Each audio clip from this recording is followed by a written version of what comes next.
যাবলৈ ওলালোঁ গুৱাহাটীৰ পৰা আমি ট্ৰেইনত যাম। ট্ৰেইনৰ পৰা ডাইৰেক্ট আমি নাগালেণ্ড যাম। এই আমাৰ ভাইটিও আহিছে এতিয়া বস্তু এই আমাৰ ভাইটি ৰিকি বোলে আমাৰ হেৰি চাব যাব মধুপুৰ গাঁওখন। সিহঁতে বহুত সৰুকালৰ জন্মস্থান এতিয়া অকণমান চাব যাবলৈ বস্তু চাই থাকোঁতে মানে আমি গৈ আছোঁ।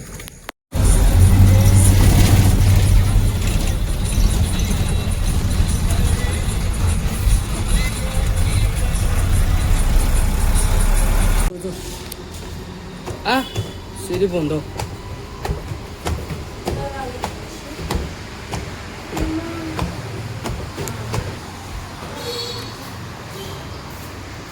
ঝুলি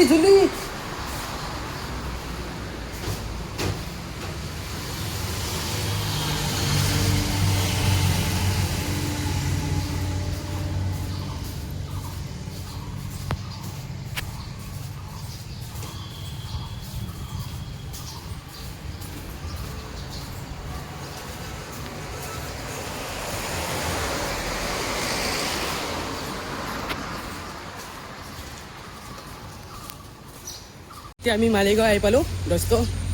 গাইজ গৈ আছোঁ সৰু পথাৰ নাগালেণ্ডলৈ।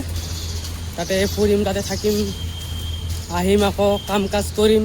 এতিয়া গৈ আছোঁ তোমালোকক আৰু ভাইটিও গৈ আছে লগত দোস্ত। ভাইটিকো পাছত দেখাই দিম দেই। লাজ কৰি আছে দোস্ত, হেৰি কৰি দেখাই দি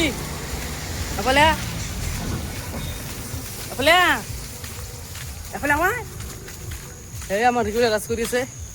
আৰু এফালে মই আহিলে দেখবো ইউটিউব চেনেলত যাব। আমাৰ ৰিকিলে মুখখন দেখাই দিয়ে হাই তই লাইক শ্বেয়াৰ কৰবি দেই। আমি ক'ত যাই আছোঁ? গোলাঘাট। কি কৰি যাই আছোঁ? ফুৰিব যাই আছোঁ। টাটা বাই দি ষ্টেচন পাই গ'লোঁ আমি। এতিয়া আমি মালিগাঁও ট্ৰেইন ষ্টেচন পাই গ'লোঁ প্লেটফৰ্ম দোস্ত। এই এতিয়া সোমাম লাহেকৈ আমি। ইফালে বহুত দিন অহা নাছিলোঁ, 1 বছৰ হৈ গ'ল দোস্ত। তো গাইছ এতিয়া সোমাম আমি আৰু লাহেকৈ আমাৰ দোস্ত।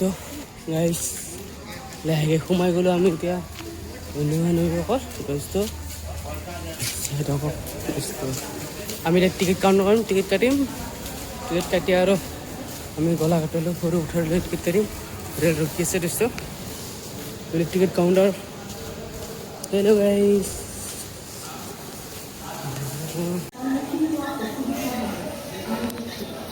বানপানী যি হৈছে চবফালে এতিয়া বৰ্তমান বন্ধ কৰি দিয়া হৈছে।